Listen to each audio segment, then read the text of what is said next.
শুভ সকাল বন্ধুরা। তো এখন বাজে 9টা আর আমি দেখো সকাল সকাল খাবার নিয়ে বসে গেছি। এখানে দেখো কুমড়ো সেদ্ধ, আলু সেদ্ধ, ডিম সেদ্ধ, দুটো কাঁচা লঙ্কা আর একটুখানি ডাল সেদ্ধ নিয়েছি। আর দেখো গরম গরম পুরো ধোঁয়া ওঠা ভাত।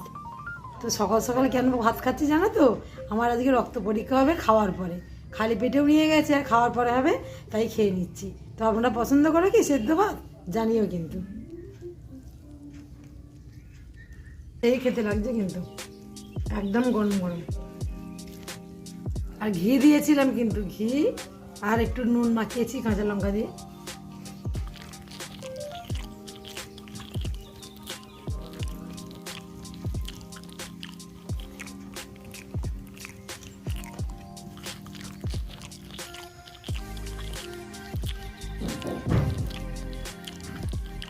গরম গরম গরম ডিম।